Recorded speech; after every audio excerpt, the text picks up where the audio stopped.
அண்ணா IAS academy சாதனையாளர்களின் சங்கம். அனைவருக்கும் வணக்கம். இந்த பதிவில் நம்ம 2025ஆம் ஆண்டுக்கான நோபல் பிரைஸ் பெற்ற அறிஞர்களை பற்றி பார்க்க வரோம். அதுக்கு முன்னாடி நம்ம இந்த நோபல் பிரைஸ் பற்றி சில முக்கியமான அறிமுகத்தை பற்றி பார்ப்போம். ஸோ அதன் அடிப்படையில் நம்ம பார்க்கும்போது முதல்ல இந்த நோபல் பரிசு என்பது உலகின் தலை சிறந்த ஒரு விருதாக கருதப்படுது. ஸோ இந்த விருதை யார் தொடங்குறா அப்படின்னு பார்க்கும்போது ஆல்பர்ட் நோபல்.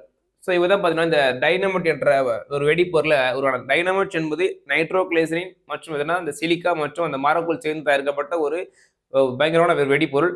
ஸோ இந்த வெடிப்பொருள் நிறைய உயிர்களோட பாதிப்பு ஏற்படுது. ஸோ பின்னாளில் என்ன இருக்கும்போது கிட்டத்தட்ட 1895 ஒரு அறக்கட்டளையை உருவாக்குறாரு. அந்த அறக்கட்டளை மூலமா என்ன அப்படின்னா 1901ஆம் ஆண்டு முதல்ல இருந்து உலகின் தலை சிறந்த வந்து கண்டுபிடிப்புகளுக்கு யார் உருவாக்குறாங்களோ அவங்களுக்கு என்ன அப்படின்னா இந்த நோபல் என்ற பெயரில் என்ன அப்படின்னா அந்த விருது அறிவிக்க வேண்டியது ஒரியில் வச்சுட்டு இவர் இறந்து போயிடுறாரு. ஸோ அதன் அடிப்படையில் ஒவ்வொரு ஆண்டுமே பார்த்தீங்கன்னா 1901ஆம் ஆண்டு முதல் நம்ம இந்த நோபல் பரிசு அறிவிக்கப்படுது. ஸோ இவருடைய காலகட்டம் அப்படின்னு பார்க்கும்போது அக்டோபர் 21 1833 முதல் டிசம்பர் 10 1996 தான் இவருடைய காலகட்டமாக இருக்கு. ஸோ ஏன் நம்ம இதை முக்கியமாக பார்க்கணும் அப்படின்னு கேட்டால் இந்த நோபல் சார்ந்த விருதுகள் வந்து அக்டோபர் மாதம் முதலே அறிவிக்கப்படும். ஆனால் அந்த விருது எப்போது வந்து அவங்க கிட்ட கொடுக்கப்படும், இந்த சம்பந்தப்பட்ட கொடுக்கணும்னா டிசம்பர் 10ஆம் தேதி தான் அந்த விருதுகள் வந்து முறைப்படி ஒரு விழா ஏற்படுத்தி அவங்களோட கையில் சேர்க்கப்படும். ஆனால் அறிவிக்கப்படுவது இந்த அக்டோபர் முதலே ஒவ்வொரு விருதாக அறிவிக்கப்படுச்சுருவாங்க.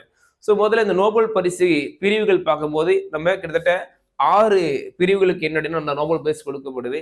ஸோ இயற்பியல், வேதியியல், மருத்துவம், இலக்கியம், அமைதி மற்றும் பொருளாதாரம். ஸோ தொடக்கத்தில் இந்த அறக்கட்டளைகள் சார்ந்து என்ன அப்படின்னு பார்த்தா அந்த காலகட்டங்களில் இந்த 5 பிரிவுகளுக்கு மட்டும்தான் நம்ம நோபல் பிரைஸ் கொடுத்துட்டு இருந்தாங்க. ஸோ 1969ஆம் ஆண்டு முதல் தான் பொருளாதாரம் என்ற ஒரு பிரிவுக்கு என்ன அப்படின்னா அதோட தலை சார்ந்த அந்த கண்டுபிடிப்புக்காக இந்த நோபல் பிரைஸ் கொடுக்கலான்றது அந்த முடிவுக்கு வராங்க. ஸோ அதன் அடிப்படையில் நம்ம பார்க்கும்போது என்ன அப்படின்னா நம்ம இந்த விருது பற்றிய சில தகவல் நம்ம தெரிஞ்சுக்கலாம். ஸோ இந்த நோபல் பரிசு பெற்ற ஒரு நபருக்கு என்னெல்லாம் அளிக்கப்படும் அப்படின்னு பார்க்கும்போது ஒரு தங்க பதக்கம், அதாவது 24 கேரட் பிறந்த ஒரு தங்க பதக்கம் கொடுக்கப்படும்.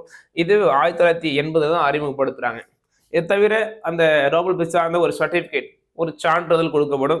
பண மதிப்பு பார்க்கும்போது கிட்டத்தட்ட $1 மில்லியன். $1 மில்லியன் என்பது நம்ம இந்திய ரூபாய் படி கிட்டத்தட்ட ஒரு 8.5 கோடி ரூபாய் இருக்கும். இந்த 3 தான் என்னடினா ஒரு நோபல் பரிசு பெற்ற ஒரு அந்த அறிஞர்களுக்கு கொடுக்கப்படும். ஸோ அடுத்து நம்ம என்ன பார்க்கணும் அப்படின்னா நம்ம இந்த 2020ஆம் ஆண்டுக்கான ஒரு நோபல் பரிசு பெற்ற அந்த துறைகளும் அதை யார் அதை வாங்கினதை பார்க்கலாம். அதன் அடிப்படையில் முதல்ல இயற்பியல் துறையில யார் அப்படின்னு பார்க்கும்போது நம்ம 3 நபர்கள். இந்த 3 பேருமே அமெரிக்க நாட்டை சார்ந்த அறிஞர்கள் தான். ஸோ இவங்க என்ன பார்க்கும்போது ஒருத்தர் ஜான் எம் மார்டினிஸ், அடுத்து ஜான் கிளார்க், அடுத்து பார்த்தீங்கன்னா மைக்கேல் ஜிவர்ட். இந்த 3 பேர் தான் என்ன அப்படின்னா இந்த 2025 ஆண்டுக்கான இயற்பியல் துறையில நோபல் பரிசு பெற்ற அறிஞராக இருக்காங்க.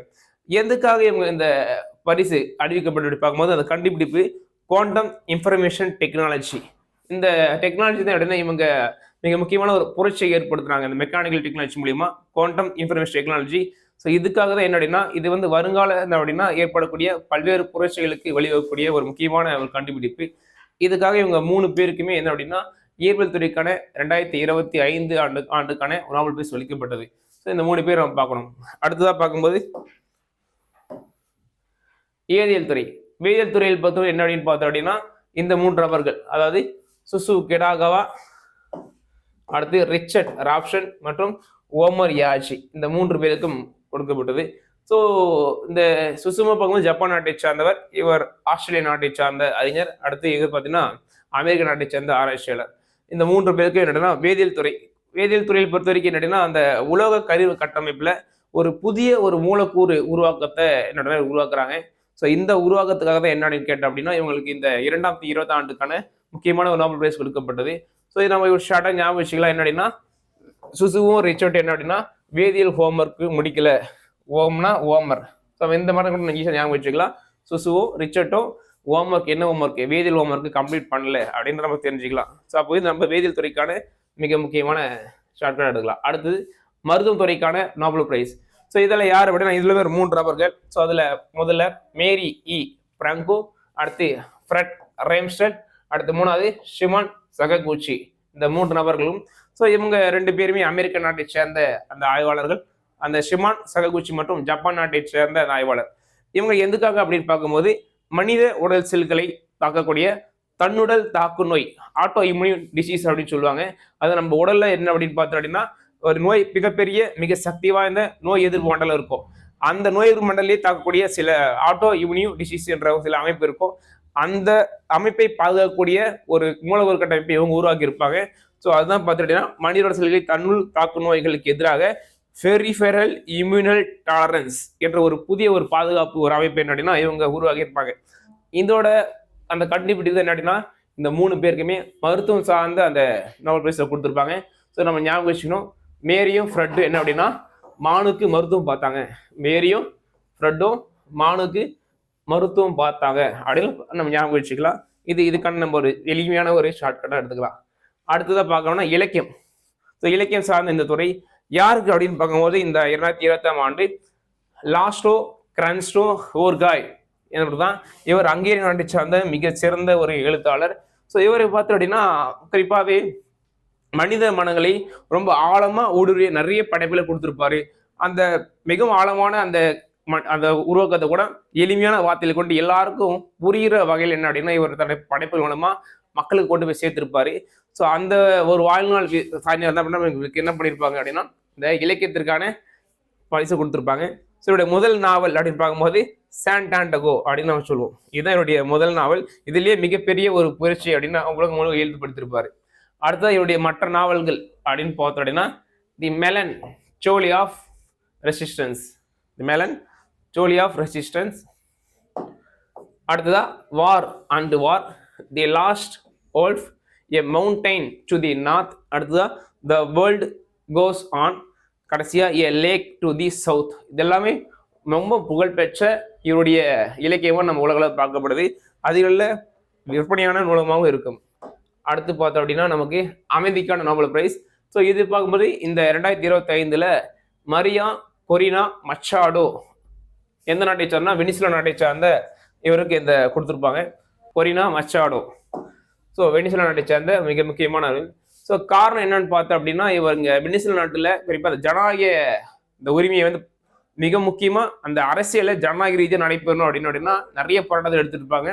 ஸோ அதுக்கு காரணம் நம்ம தான் பாருங்க, வெனிசுலாவில் ஜனநாயக உரிமை மீட்டெடுப்பு, குறிப்பா அமைதியான முறையில ஒரு ஆட்சி மாற்றத்துக்கான ஒரு தேர்தல் நடைபெறணும், அந்த அடிப்படையில் நிறைய போராட்டங்களை முன்னெடுத்திருப்பாங்க. அதுக்காக இவங்க உருவாக்கின முக்கியமான அமைப்பு தான் பார்த்து அப்படின்னா ஹெரிமாட்டே. மூலியமா என்ன அப்படின்னா அவரு உலக அளவில் முக்கியமா பார்த்து அப்படின்னா மற்ற எல்லா தலைவரும் அமெரிக்க நாட்டை சேர்ந்த அதிபராகட்டும், ரஷ்யா சேர்ந்த புதின் எல்லாருடையும் மிக நெருங்கிய நட்புறவு கொண்டிருந்த மிக முக்கியமான பெண்மணி இந்த மரியா கொரினா ரிச்சார்டோ. நான் எப்படி ஞாபகம் வச்சுக்கலாம் அமைதி பார்க்கும்போது அப்படின்னா, அதாவது கொரோனா டைம்ல என்ன அப்படின்னா எந்த மறியலுமே நடப்பெறாமன்னா உலகம் முழுக்க அமைதி நிலை வச்சுட்டு ஞாபகம் வச்சுக்கலாம். அப்போ நமக்கு என்ன அமெரிக்கா நோபல் பிரைஸ் யாருன்னா கொரோனா டைம்ல மறியல் இல்லாமல் அமைதியா இருந்தாங்க அப்படின்னு நம்ம தெரிஞ்சுக்கலாம். ஸோ அடுத்ததா நம்ம பார்க்க வேண்டியது என்ன அப்படின்னா எக்கனாமிக், பொருளாதாரம். ஸோ இது 3 பேருக்கு கொடுத்தாங்க.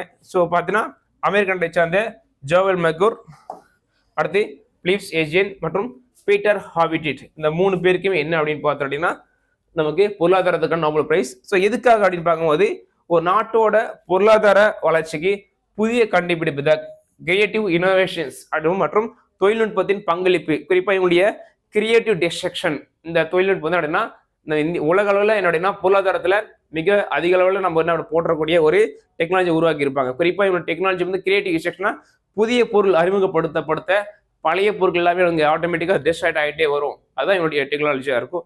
இந்த கண்டுபிடிப்புக்காக இவங்களுக்கு என்ன 3 பேருக்குமே பொருளாதாரக்கான நோபல் பிரைஸ் 2025 கொடுத்தாங்க. ஸோ நம்ம எப்படி ஞாபகம் வச்சு பார்க்கும்போது இந்த ஜோயலோ பிலிப்போ என்னங்க எக்கனாமிக்கா இவரை பீட் பண்ணிட்டாங்க அப்படின்னு நம்ம ஞாபகம் வச்சுக்கலாம். ஸோ நமக்கு பீட்னா பீட்டர், பிலிப் மற்றும் ஜோயல் மற்றும் எதுக்கு அப்படின்னு பார்க்கும்போது எக்கனாமிக்கான ஒரு நோபல் பிரைஸ். ஸோ கடைசியாக நம்ம என்ன பார்க்கணும் அப்படின்னா மற்ற தகவல் நோபல் பிரைஸ் அந்த நம்ம 6 துறைக்கு யார் யாருன்னு பார்த்தோம், சின்ன ஒரு எளிமையான இன்ஸ்ட்ரக்ஷன் பார்த்தோம். இது தவிர பார்க்கும்போது முதல்ல பார்த்தோம் 1901ஆம் ஆண்டு தான் நோபல் பிரைஸ், அது 1995 கொண்டு வரப்பட்டு 1901ஆம் ஆண்டு கொடுக்குறாங்க. ஸோ அதில் முதல்ல யார் கொடுத்தாங்க பார்த்தா ராஞ்சன், இவர் தான் முதல் நோபல் பிரைஸ், அது நோபல் பிரைஸ் பெறப்பட்ட முதல் அறிவியல் அறிஞர் பார்க்கணும். அடுத்தது பார்த்தீங்கன்னா இளைய வயதில் நோபல் பிரைஸ் யாருக்கு கொடுத்தா அப்படின்னா யூசுப் மலாலா. கிட்டத்தட்ட இவருக்கு அப்போ வயது பார்த்தோம் அப்படின்னா 2014 அந்த சத்யார்த்தி கூட தான் சேர்ந்து கொடுத்துருப்பாங்க, கைலாஷ் சத்யார்த்தி 2 பேரும் சேர்ந்தே அந்த நோபல் பிரைஸ் கொடுத்துருப்பாங்க. அப்போ அவருக்கு வயது வெறும் 17 வயது தான் 2014. அடுத்து பார்த்தீங்கன்னா உலக அளவிலேயே கிட்டத்தட்ட 2 அறிவியல் பிரிவுகளில் நோபல் பிரைஸ் பெற்ற ஒரே நபர் மற்றும் ஒரே பெண்மணி யாருன்னு பார்க்கும்போது நமக்கு மேரி கியூரி. இதை நம்ம தெரிஞ்சு மேரி கியூரி தான் 2 பிரிவில் இயற்பியல் மற்றும் வேதியியலும் வாங்கியிருப்பாங்க. அடுத்து இதுவரை பெண்களுக்கு எத்தனை பேர் கொடுத்துருவாங்கன்னா 68 பெண்களுக்கு என்ன அப்படின்னா இது வரைக்கும் நோபல் பிரைஸ் கொடுத்துருப்பாங்க. அது மட்டும் இல்லாமல் இப்போ 2025 வரைக்கும் பார்த்துக்கிட்டீங்கன்னா கிட்டத்தட்ட 633 நோபல் பிரைஸ்கள் அளிக்கப்பட்டிருக்கு. இதுலேயே பார்க்கும்போது கிட்டத்தட்ட ஒரு 49 ஆண்டுகள் என்ன அப்படின்னா நோபல் பிரைஸ் கொடுக்கப்படாமையும் கடந்தது. கிட்டத்தட்ட 49 ஆண்டுகள் இது வரைக்கும் நோபல் பிரைஸ் கொடுக்கப்படாத ஆண்டுகளாகவும் இருக்குது. ஸோ நம்ம இதனை பார்க்கும்போது அமைதிக்கான நோபல் பிரைஸ் மட்டும் பார்த்தீங்கன்னா நமக்கு நார்வே நாட்டில் கொடுப்பாங்க. மற்ற அத்தனை துறைகளுக்கும் என்ன அப்படின்னா நமக்கு ஸ்டாக்ஹோம் நாட்டில் தான் என்ன அப்படின்னா இந்த நோபல் பிரைஸ் அறிவிப்பாங்க. இது நம்ம தெரிஞ்சுக்க வேண்டிய விஷயம். இது தவிர பார்க்கும்போது கடைசியாக நமக்கு நோபல் பரிசு பெற்ற இந்தியர்கள் யார் யாருன்ற நம்ம தெரிஞ்சுக்க வேண்டியது. ஸோ அதில் பார்க்கும்போது இந்திய அளவில் நோபல் பரிசு பெற்ற முதல் இந்தியர் அப்படின்னு பார்க்கும்போது நமக்கு ரவீந்திரநாத் தாகூர் அப்படிதான் முக்கியமாக இருப்பார். இவர் எந்த 1913 தான் இலக்கியத்திற்காக இவருக்கு நோபல் பிரைஸ் கொடுக்குறாங்க.